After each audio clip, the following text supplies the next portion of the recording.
Esto es Comunicados, el programa del Departamento de Comunicaciones, que en esta ocasión tiene el placer de contar entre sus invitados a Mauricio Godoy.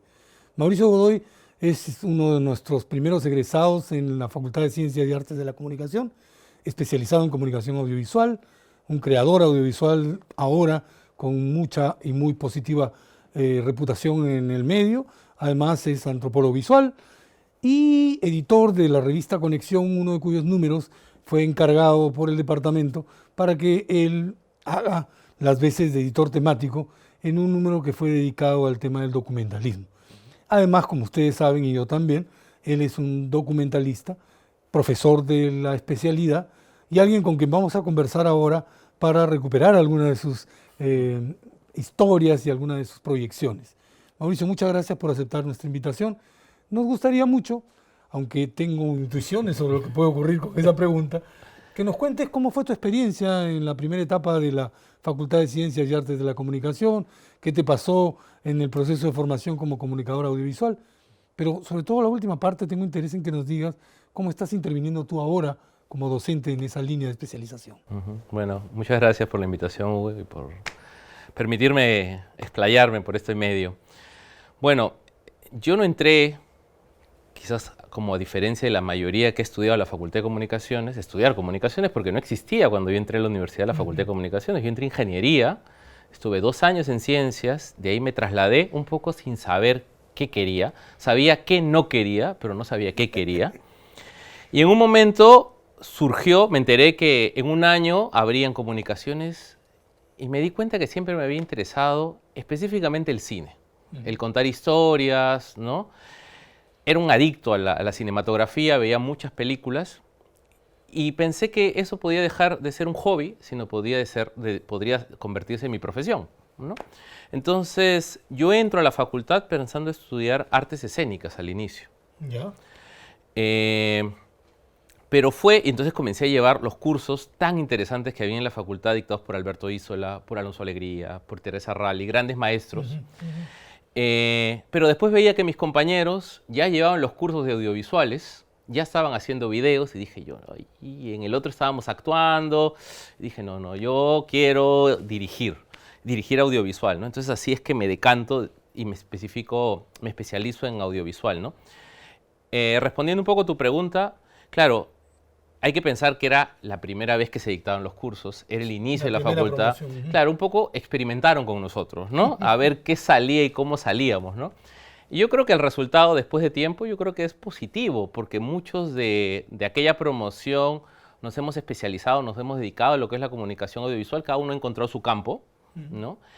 Y como todo proceso, yo creo que ha habido muchas cosas por corregir. Yo creo que con el devenir de los años se ha ido corrigiendo eso. Y también yo de alguna manera siento que mi presencia como docente en la actualidad busca aportar a ese lado, ¿no? A cosas que yo sentí que no se me dieron o que se me dieron parcialmente, yo tratar de solventarlas y aportar desde mi experiencia, ¿no?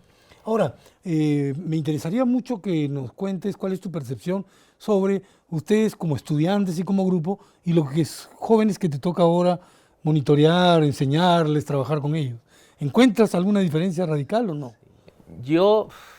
De hecho hay diferencias. La primera es que en mi época, cuando decían alguien tiene una cámara, uno tenía una cámara, ¿no? Y hasta se avergonzaba porque era una handicam, ¿no?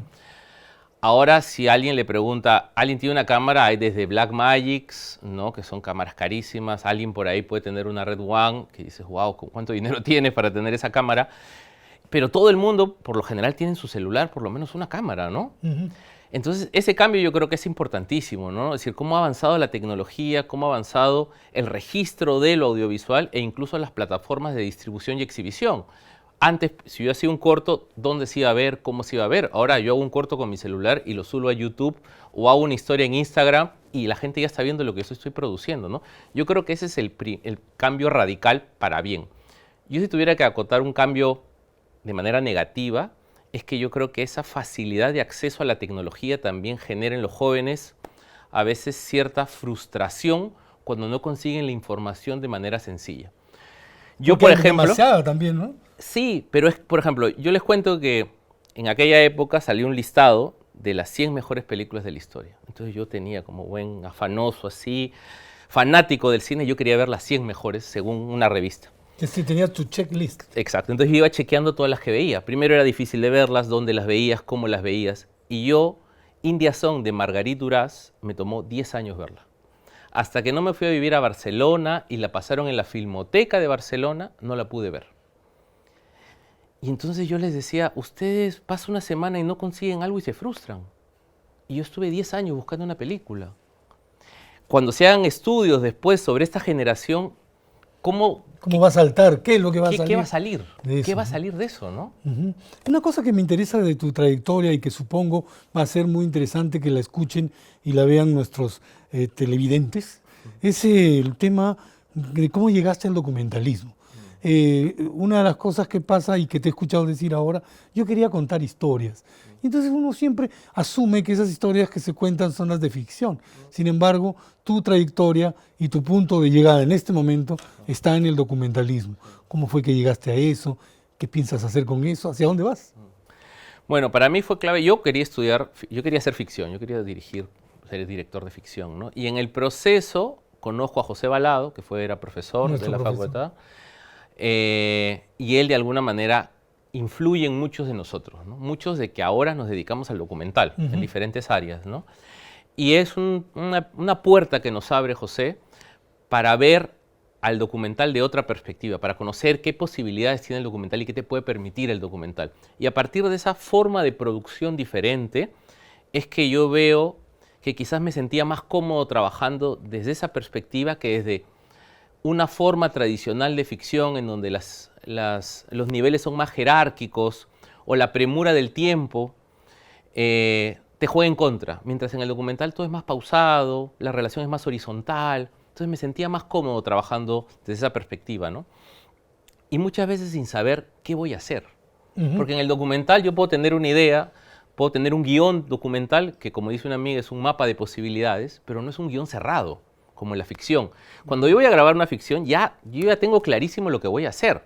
Hay cierta línea que puedes experimentar, probar, variar, pero básicamente es así. En cambio, en el documental yo tengo una idea, pero no sé qué va a acabar pasando. Entonces, ese no saber me estimula mucho, ¿no? Me imagino. Me gusta mucho el no saber qué va a pasar. Entonces yo creo que eso fue lo que me fue decantando con los años hacia el documental. En un momento decido irme a estudiar una maestría a Barcelona y cuando regreso creo que es que tengo mucho más claro que me quiero dedicar a eso, ¿no? Sobre todo dándome cuenta que dentro de la investigación alrededor y de la producción alrededor del cine peruano, el lado del documental estaba bien marginado, bien mal visto, bien subvalorado por los críticos, por los investigadores, incluso por los mismos directores que lo veían como algo más formativo antes de llegar a la ficción, como que la ficción era la madurez y uno aprendía con el documental, ¿no?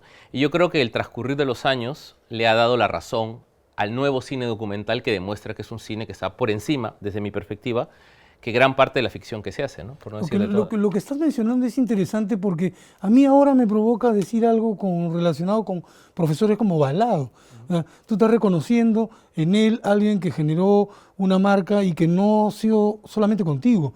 Yo recuerdo a muchos de tus compañeros en comunicación audiovisual que tenían una relación muy especial con él, entre otras cosas porque supo inducir a muchos de tus compañeros a trabajar lo audiovisual con un compromiso que inclusive vinculaba al estudiante con la sociedad en la que está. Y eso me parece fundamental. Sí. Dime, Mauricio, ¿cuáles son los que tú consideras hitos fundamentales en tu formación como documentalista?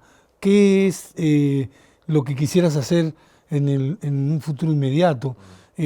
Creo que los documentales ahora ya no son solamente documentales, no existen géneros dentro de lo documental. Sería interesante conversar sobre eso. Bueno, mis hitos, yo creo que el primero es haber llevado clase con José Balado y en su momento solo veíamos, a diferencia de ahora, 2 documentales vimos en todo el semestre por las limitaciones tecnológicas. Bueno. Él trajo 2 documentales y no pudimos ver más.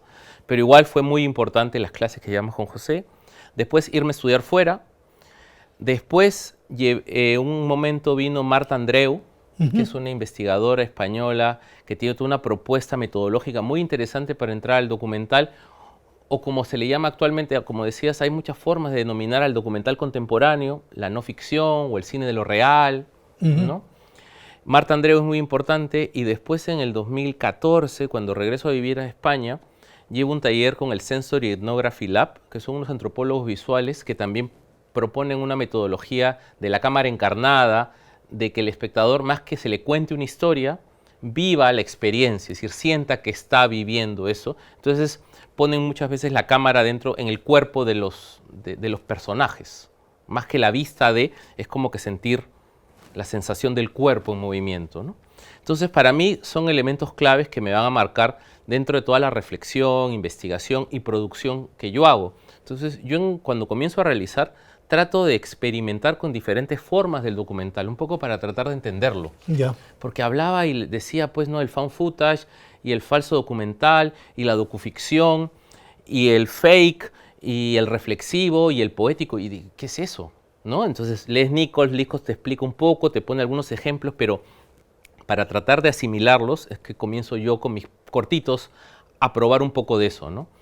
Y después de eso es que he comenzado, yo creo, que a encontrar una estética, una forma de expresarme, siempre temas vinculados a la memoria, ¿no? En un país donde no tenemos memoria, al parecer, ¿no? En cambio, parece que Latinoamérica no tiene memoria, ¿no?, por todo lo que está pasando. No la quiere ver. También, sí, sí. O a ciertas personas les conviene que no la veamos, También, ¿no? Y ahora me vengo realizando un nuevo proyecto en el Cusco, que creo que te había comentado, a partir de una película que se ha encontrado después de 50 años, sobre unos campesinos que vienen a Lima a denunciar que la reforma agraria no se estaba cumpliendo en su zona, y este cineasta sueco los acompaña de regreso en su viaje hasta la comunidad, y escuchamos los testimonios de los campesinos hablando sobre cómo los gamonales los tratan, los maltratan, los agreden, ¿no?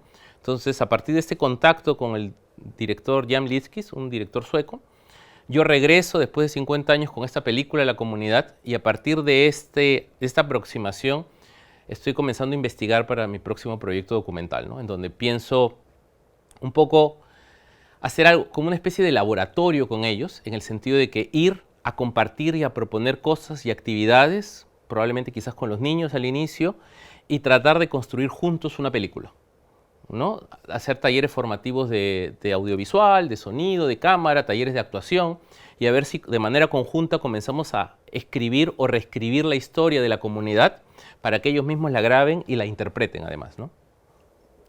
Me he quedado mudo, porque me parece que la propuesta tuya ya no es solamente una cuestión narrativa, sino que hace del documental un pretexto para generación de comunidad. Bueno, te agradecemos mucho que aceptes nuestra invitación para participar en Comunicados. Esta ha sido una conversación que estoy seguro va a ser también importante para quienes nos vean y nos escuchen en nuestro programa. Muchas gracias, Mauricio. Gracias a ti, Hugo, y a todos. Esto ha sido Comunicados, el programa del Departamento de Comunicaciones, con Mauricio Godoy, profesor de la especialidad de Comunicación Audiovisual.